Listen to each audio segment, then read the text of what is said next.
Hi guys, welcome to Film Reviews by Nowrunning.com. ഇന്ന് ഞങ്ങൾ എത്തിയിരിക്കുന്നത് ഈഡ എന്ന ചിത്രത്തിന്റെ റിവ്യൂമായിട്ടാണ്. നാഷണൽ അവാർഡ് നേടിയ എഡിറ്ററായ അജിത് കുമാർ ആദ്യമായി സംവിധായകനാകുന്ന ചിത്രമാണ് ഈഡ. കണ്ണൂരിന്റെ റോമിയോയും ജൂലിയറ്റും എന്നായിരുന്നു ഈ ചിത്രം റിലീസിന് മുമ്പേ വിശേഷിക്കപ്പെട്ടത്. പാർട്ടിയോട് ബന്ധപ്പെടുത്തിയിട്ടുള്ള പ്രണയകഥകൾ ഇതിനു മുൻപും മലയാളത്തിൽ ഇറങ്ങിയിട്ടുണ്ടെങ്കിലും വ്യത്യസ്തമായ ഒരു അനുഭവമായിരിക്കും ഈഡ. ഷെയ്ൻ നിഗം തന്റെ റോൾ നന്നായി തന്നെ ചെയ്തു. ആനന്ദ് ഷെയ്നിന്റെ കയ്യിൽ ഭദ്രമായിരുന്നു. എങ്കിലും വീണ്ടും ഒരേ മാനർസങ്ങൾ തന്നെയാണോ എല്ലാ ചിത്രത്തിലും പ്രതിഫലിക്കുന്നതെന്ന് സംശയിക്കേണ്ടിയിരിക്കുന്നു.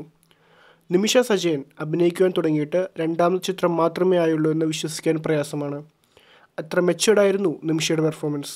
മണികണ്ഠൻ ആചാര്യയും ചെറുതെങ്കിലും മികച്ചൊരു കഥാപാത്രം ചെയ്തിട്ടുണ്ട്. അലൻസിയറും എപ്പോഴത്തെയും പോലെ തൻ്റെ കഥാപാത്രം മികച്ചതാക്കി. സിനിമയിൽ ഉടനീളമുള്ളൊരു കഥാപാത്രമായിരുന്നു അലൻസിയറുടേത്. പാർട്ടി പ്രവർത്തകനായ സുജിത് ശങ്കറും കുറച്ച് സീരിയസ് റോളിൽ സുധീകോപ്പയുമുണ്ട് ഈടയിൽ. അജിത് കുമാർ തന്നെയാണ് ചിത്രത്തിൻ്റെ കഥയും തിരക്കഥയും എഴുതിയിരിക്കുന്നത്. ചന്ദ്രൻ വിയാറ്റുമാലിൻ്റെ ഗാനങ്ങൾ ആവറേജ് നിലവാരം പുലർത്തിയുള്ളൂ. അജിത് കുമാർ തന്നെയാണ് എഡിറ്റിംഗും ചെയ്തത്. അല്പം നീളം കുറയ്ക്കാമായിരുന്നു സിനിമയുടെ. സുധീഷ് പപ്പുവിൻ്റെ ക്യാമറ മികച്ചു നിന്നു.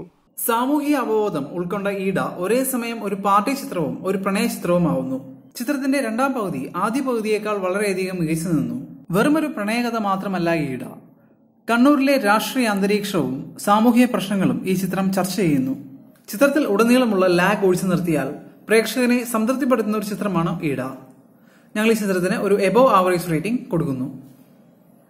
For short times and movie reviews, please visit nowrunning.com. നിങ്ങൾക്ക് ഈ വീഡിയോ ഇഷ്ടപ്പെട്ടെങ്കിൽ thumbs up and subscribe. Also please do share this video. This is Kiran Anand signing off. Thank you.